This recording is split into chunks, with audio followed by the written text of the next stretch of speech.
Okay, this is exam 1, page 9, section 6, and this is the squeeze theorem problem, and I have some notes just kind of to help explain what it is, why we do it, but we are given this limit, and we want to prove that it's 0, but the cosine cannot be directly distributed. So we're going to use the squeeze theorem. So we're going to start with, it's going to be bounded. What we want is for our final bound to be like as close to this as possible. So we're going to be starting with -1. It's going to be less than or equal to cosine of e to the x cubed, and then we also want this to be less than or equal to 1.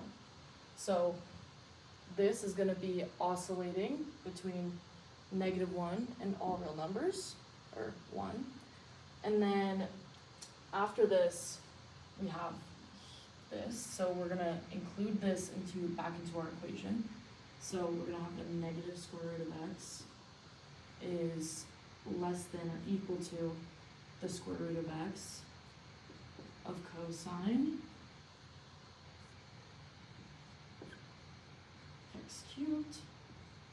And then we're also going to have this, it's going to be less than or equal to the square root of x.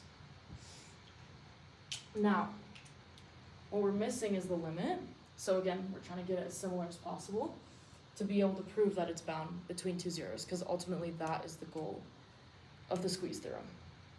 So what we know is that we're going to add the limit now, but I'll get there. So the limit as x approaches 0 from the right with a negative square root is going to be less than or equal to, and we're going to add the limit on this too.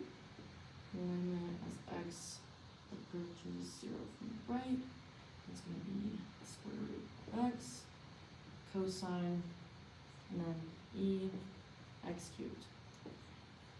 And this is going to be less than, again, the limit as x approaches 0 from the right of the square root of x, and this one's positive.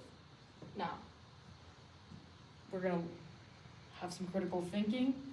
What is the limit? Like, what is the limit as x approaches 0 from the right? If we put this into x, this whole equation should equal, the answer should be 0. Same for this one. The limit as x approaches 0 from the right to positive square root of x, the answer is going to equal 0. And now we're just going to bring this all down and then further explain how the squeeze theorem proves it. But what you can see already is that it is now bound between two zeros because of this equation and this one. So the final, or the last part is the limit as x approaches 0 from the right is going to be, it's the square root of x, and then cosine e to the x cubed, and then this is all going to equal 0. And because it's bound between two zeros, the squeeze theorem is proved, because that means this middle part, there's no other choice but for it to equal 0, and then therefore it proves the theorem. So this is your final answer, and that's it.